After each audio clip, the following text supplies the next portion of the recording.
Welcome to my kitchen. Today we are making pot roast. This is kind of meal that was cooked long before recipes were written down. You can use beef, pork, or veal. Today I'm using pork. The meat is seasoned simply. You select a nice piece of roast that you can buy in a store, and then you use the salt, pepper, maybe garlic or onion, and rub by hand. A little bit of chili peppers if you like. So you massage it really nice and gently. You can do this overnight as well. This way the flavor goes deep inside. In the old days, we didn't have much of the spices, just really basic ones. So flavor came from the time, from good fat, and from the patience. You actually allow the food to develop its own taste. So a light coating of flour goes onto meat, just enough to help the pot do its work. This way the meat is gently brown in a hot pan,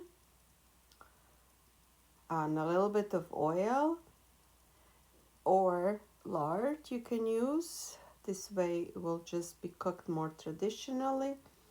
Turn slowly, sealed on all sides, and allow the heat to go through the meat and also seal all the outsides. You actually get a little bit a nice brown color to it. This just enhances the flavor. So we're not looking for the speed here, but for the flavor. Obviously, you can put the meat directly into the pot along all the vegetables, turn it on, and we'll be fine. But this way, it goes a little bit more love, a little bit more attention, and so this creates the crust on the outside and keeps the juices inside. So today we're using the crock pot, but in the old days you would use like either this big pot that's made out of clay on the stove or in a wooden oven, and it just will be cooking slowly for hours.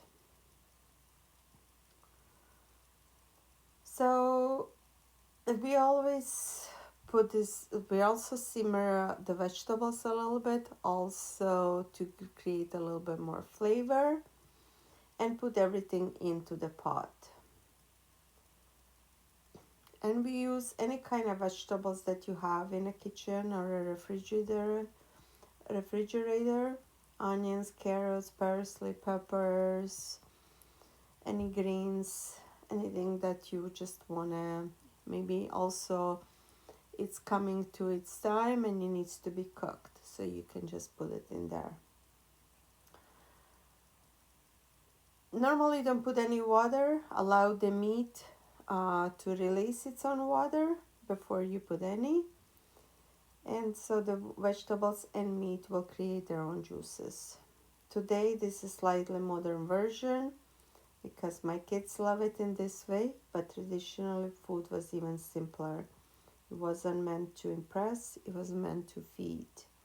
So I'm using this Ninja Professional blender that I am gonna blend all the vegetables that have been cooked and kind of create a gravy. I don't use any extra starches. I really like to keep it nice and simple. Um, you can if you want, but so see how nicely the meat has been done. It has been cooked for a while. Also, if you want to cook it a little bit longer, you can also cut it and then put it back into the pot along with this blended vegetables and cook it a little bit longer, and then you have a pulled pork. Depend on the time or your desires. This is how you can go. You can stop here, but like I said, you can return everything to the pot and cook a little bit longer. So no rushing, no stirring, just time and enjoyment.